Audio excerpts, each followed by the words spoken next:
صادق بھی یہ ہیں، امین بھی یہی۔ یہ کردار ہے۔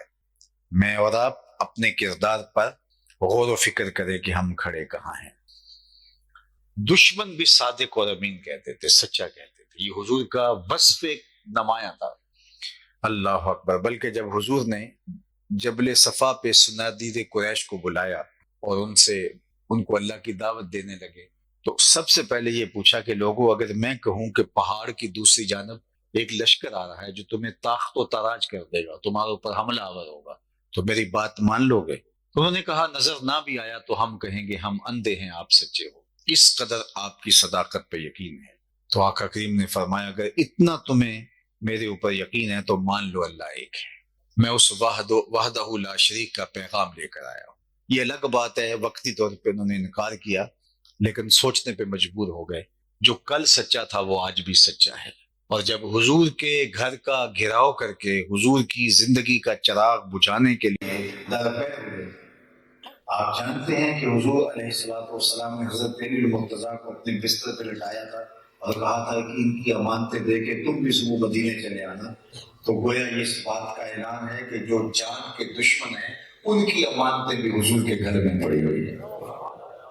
یہ تھا حضور کا وصف اور آقا کریم کی صداقت، حضور کی دیانت اور امانت داری کا رنگ۔ آج ہمارا تاجر کہتا ہے کہ جھوٹ نہ بولے تو سودا ہی نہیں بکتا۔ میں کہتا ہوں کہ جاپان کیسے بیچ لیتا ہے، پوری دنیا میں فروخت کر رہا ہے، سچ بول کے دے رہا ہے۔ ہم کہتے ہیں جھوٹ نہ بولے تو سودا ہی نہیں بکتا۔ یہ منطق تراشی کہاں سے؟ ہم تو اس درسگاہ میں نہیں پڑھے جہاں جھوٹ سکھایا جاتا ہے اور جھوٹ کو فن قرار دیا جاتا ہے۔ ہمارے آقا مولا تو صادق اور امین تھے۔ میرے اور آپ کے آقا مولا سے جب پوچھا گیا کہ مومن بزدل ہو سکتا ہے، فرمایا نہیں، بہادر ہوتا ہے، لیکن ہو سکتا ہے کبھی بزدلی کر جائے، آخر بشری تو ہے۔ پھر پوچھا گیا مومن بخیل ہو سکتا ہے، فرمایا نہیں، سخی ہوتا ہے، لیکن ہو سکتا ہے کبھی بخل بھی کر جائے، آخر بشری تو ہے۔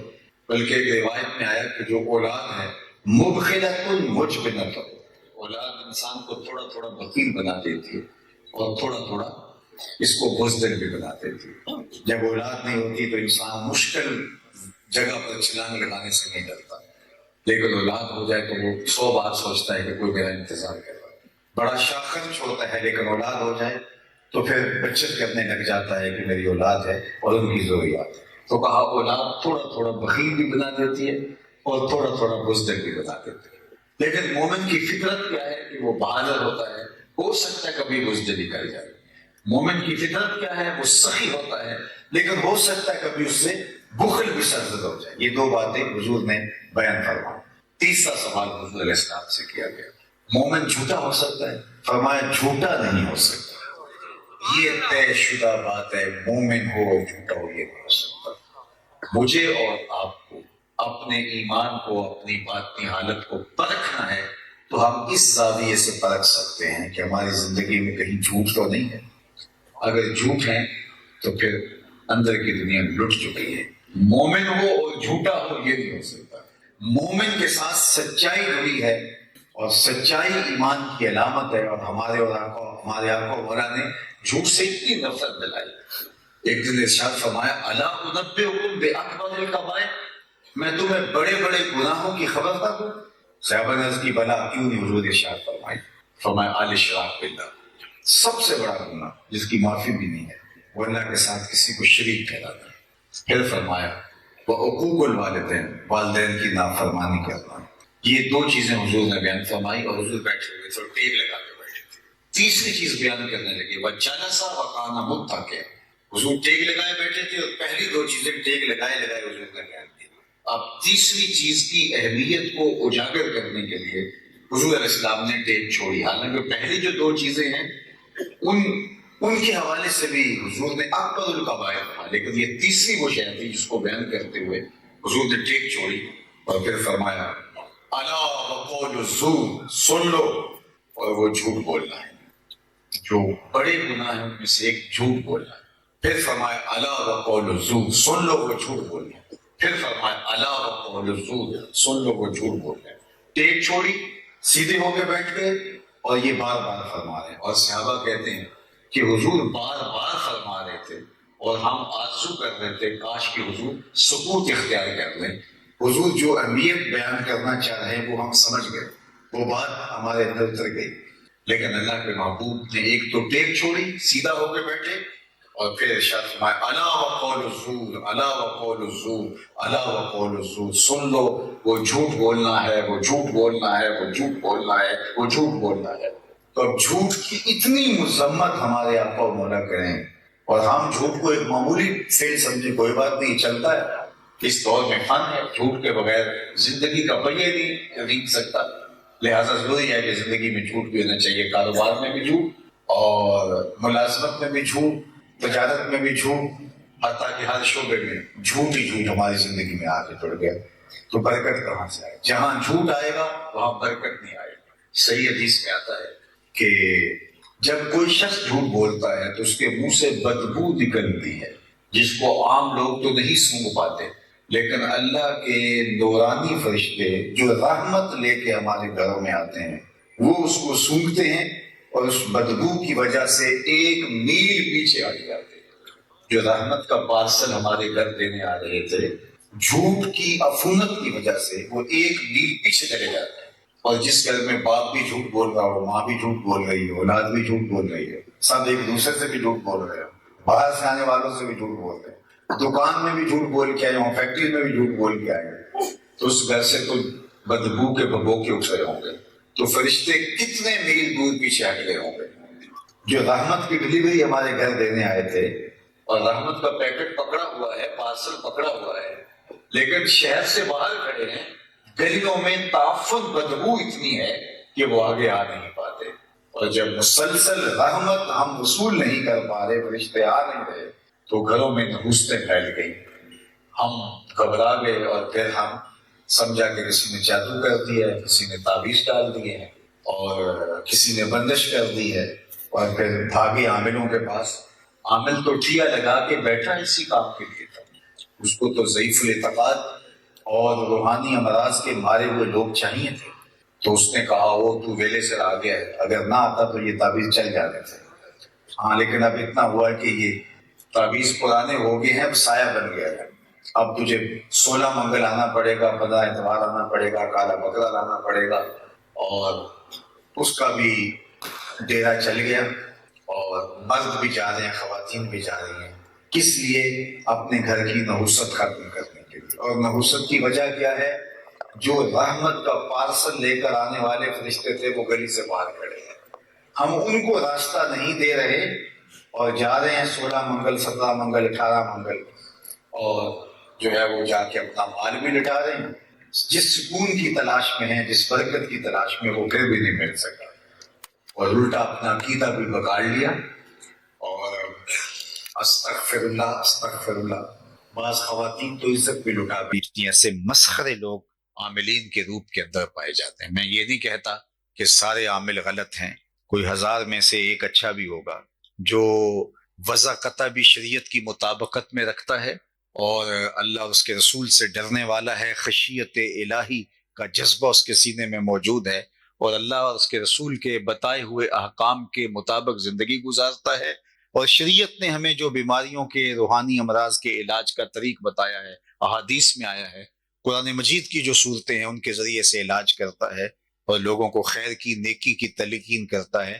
کوئی ایسا بھی مل جاتا ہے، اگرچہ بہت کم ہے، لیکن میں عمومی بات کر رہا ہوں کہ یہ جو عاملین جو ٹھیے لگا کے بیٹھے ہیں، بہت سارے تو ایسے ہیں جنہیں غسل کا طریقہ بھی نہیں آتا ہوتا، اور آئے دن اخبارات میں سٹوریاں چھپتی رہتی ہیں اور آپ پڑھتے رہتے ہیں، خبریں آتی رہتی ہیں اور آپ کہتے ہیں کہ یہ کیا ہو گیا، وہ کیا ہو گیا۔ یہ سب کچھ ہمارے دائیں بائیں پھیلا ہوا ہے، اور اس کا سبب کیا؟ ان کو موقع کیسے ملا؟ جھوٹ کی وجہ سے ہمارے گھروں میں نحوست اتر آئی، برکت نکل گئی، اور نحوست ہی نحوست پھیل گئی، اور تعفن ہی تعفن پھیل گیا۔ رحمت کے فرشتے پارسل لیے باہر کھڑے، اندر آ نہیں رہے، اور ہم پھر الٹا ان لوگوں کا شکار ہو گئے، اور ان کا گھر تو چل گیا لیکن ہمارا گھر اجڑ گیا۔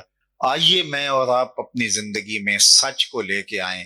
اللہ کے محبوب نے فرمایا الصدق طمانینہ والکذب ریبہ، سچ بولو گے تمہاری طبیعت میں اطمینان کا نور آئے گا، اور جھوٹ بولو گے تمہارے پاس دولت کی کثرت بھی ہوگی تو پھر بھی بے چین اور عدم اطمینان کا شکار رہو گے۔ آج ہمارا مسئلہ کیا ہے؟ ہم کثرت کے پیچھے چل پڑے ہیں، برکت کے پیچھے نہیں۔ رزق کی برکت اور چیز ہے، رزق کی کثرت اور چیز ہے۔ ہم کثرت کے پیچھے بھاگتے ہیں، ہمارا رب ہمیں رزق مبارک دینا چاہتا ہے، اور مبارک رزق سچ سے ملے گا۔ اللہ اکبر۔ جھوٹی قسموں سے آپ سودا تو بیچ لو گے، برکت نہیں ہوگی، لیکن اگر سچ سے تھوڑا بھی بیچو گے تو وہ جو تھوڑا مال بھی ہاتھ میں آئے گا، اللہ تعالیٰ اس کے اندر بھی برکتیں اور رحمتیں ڈال دے گا، اور اپنی کرم نوازیاں آپ کو مجھے نصیب کرے گا۔ تو آئیے میں اور آپ عزم کر کے اٹھیں، یہ حضور کی سیرت ہے۔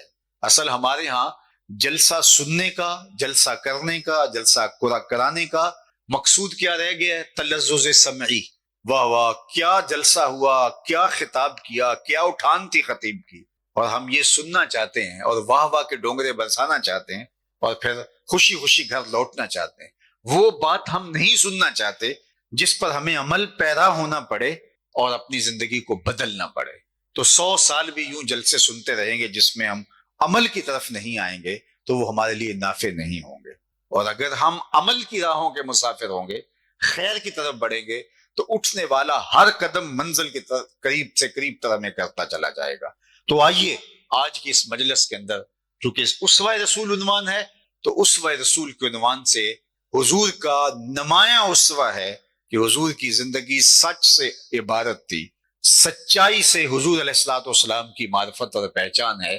حتیٰ کہ جو دشمن ہیں وہ بھی صادق اور امین کہتے ہیں، کیا ہم اپنے کردار کو ایسا نہیں بنا سکتے اس نبی کے غلام ہو کر، اس نبی کے نوکر ہو کر، اس نبی کے گدا ہو کر، کہ لوگ ہمارے اوپر انگلی نہ اٹھا سکیں کہ جو مرضی ہو جائے یہ شخص جھوٹ نہیں بول سکتا، اس لیے کہ عاشق رسول ہوا کرتا ہے، یہ حضور کا غلام ہوا کرتا ہے۔ میری غلامی کا ثبوت میری پگڑی سے نہیں، میری غلامی کا ثبوت یہاں لگے ہوئے بیج سے نہیں، میری غلامی رسول کا ثبوت میرے کڑکتے گرجتے نعروں سے نہیں، میری غلامی کا ثبوت میرے رویے سے ملے گا، میرے طرز زندگی سے ملے گا۔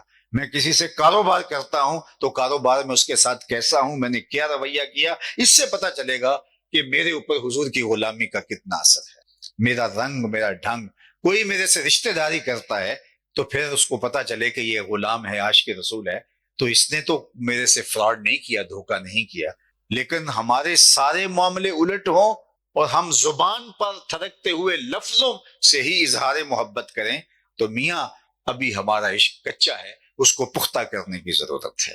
عاشق عاشق ہر کوئی آکے، پر عاشق بندا مر کے، زہر پیالہ کوئی نہیں پیندا، پر عاشق پیندا مر کے۔ اگر عشق کا دعویٰ کیا ہے، محبوب تو حکم بڑی دور کی بات ہے، محبوب کی تو منشا کو بھی عاشق سمجھتا ہے، یعنی محبوب چاہتا کیا ہے۔ جو محب خالص ہوتا ہے اس کو محبوب سے پوچھنا نہیں پڑتا کہ آپ کی چاہت کیا ہے، اسے محبوب کی مرضی کا پتہ ہوتا ہے کہ محبوب کی چاہت کیا ہے۔ مدینہ المنورہ کی ایک گلی سے حضور علیہ السلام گزر رہے تھے اور ایک مکان بن رہا تھا جو طرز تعمیر حضور کو کسی وجہ سے پسند نہیں تھی۔ رکے اور پوچھا یہ مکان کس کا ہے؟ کہا فلاں انصاری کا۔ حضور گزر گئے، کسی نے جا کے اسے بتایا کہ حضور گزرے تھے، تیرے مکان کو دیکھا تھا، چہرے پہ پسندیدگی کے آثار نہیں آئے، شاید پسند نہیں آیا حضور علیہ السلام۔ اس نے کہا اچھا، کہا ہاں۔ اس نے کدال پکڑی اور اس مکان کو زمین بوس کر دیا۔ 2-4 دن کے بعد آقا کریم علیہ الصلوۃ والتسلیم کا دوبارہ گزر ہوا تو وہاں ملبے کا ڈھیر پڑا ہوا تھا۔ تو آقا کریم نے فرمایا صحابی کو بلاؤ، بلایا گیا، کہا میں گزرا تھا، تیرا مکان دیکھا تھا، آج ملبے کا ڈھیر دیکھ رہا ہوں، کیا ہوا؟ عرض کی حضور میں نے گرا دیا۔ فرمایا کیوں؟ عرض کی سنا تھا آپ کو پسند نہیں، سنا تھا آپ کو پسند۔ میں اور آپ سر سے لے کر پاؤں تک دیکھیں، ہمارا کیا کیا حضور کو پسند نہیں۔ اپنی وضاقتہ سے لے کے لباس تک دیکھیں، ہمارا کیا کیا حضور کو پسند نہیں۔ اپنے عقیقے سے لے کر ولیمے تک دیکھیں، ہمارا کیا کیا حضور علیہ السلام کو پسند نہیں۔ اپنے طرز زندگی، انداز معاشرت، امور سیاست، انداز زیست کو دیکھیں، ہمارا کیا کیا حضور کو پسند نہیں۔ لیکن اگر ہم کہیں کہ مرضی ہم اپنی کریں گے لیکن ہم سے بڑا عاشق رسول کوئی نہیں، تو میاں یہ سوچنے کی ضرورت ہے۔ بندہ جس سے محبت کرتا ہے اس کی اطاعت کرتا ہے، وہ تو ایسا حکم بھی دے دے جس کا بجا لانا ممکن نہ ہو، تو محب یہ نہیں پوچھتا یہ کیسے ہوگا، وہ تیشہ اٹھاتا ہے اور کندھے پہ رکھتا ہے اور پہاڑ کھودنے نکل جاتا ہے۔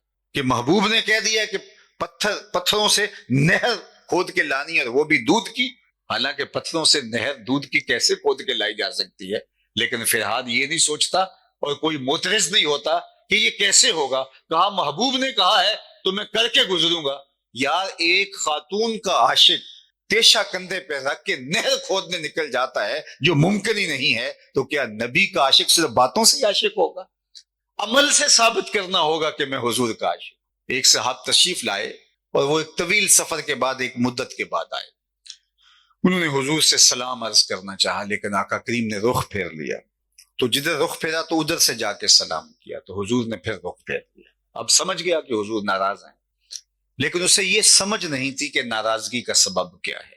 ہمیں تو اگر پتہ چل جائے کہ کوئی بزرگ، استاد، والد، مرشد ناراض ہے اور ہمیں ناراضگی کا علم نہ ہو تو ہم خود ناراض ہو جاتے ہیں، لیکن وہ صحابہ کو پوچھتا پھرتا ہے کہ حضور ناراض ہیں، مجھے سمجھ نہیں، آپ بتا سکتے ہیں کہ ناراضگی کی وجہ کیا ہو سکتی؟ تو انہوں نے سوچا اور کہا ہاں، یہ جو تو نے سونے کی انگوٹھی پہن رکھی ہے یہ حضور علیہ السلام منع فرما چکے، اس کو آتش دوزخ کا انگارہ قرار دیا ہے، تو شاید ناراضگی کا سبب یہ ہو۔ وہ آگے بڑھے، انگوٹھی اتار کے حضور کو پیش کرتے ہوئے کہا حضور اس وجہ سے ناراض ہیں، یہ رہی۔ آقا کریم نے وہ انگوٹھی پکڑی اور یوں پھینک دی۔ ناراضگی کا سبب یہی تھا۔ بیٹھ گیا، مجلس برپا ہو گئی۔ جب اختتام کو پہنچی، لوگ واپس پلٹنے لگے، یہ بھی واپس جانے لگے، تو کسی نے اشارہ دیا وہ انگوٹھی تو اٹھا لو، تم تو نہیں پہن سکتے، تمہاری بیوی تو پہن سکتی ہے۔ تو صحابی نے جو جواب دیا وہ جواب سنیے اور میری گفتگو اختتام کی طرف بڑھ جائے گی۔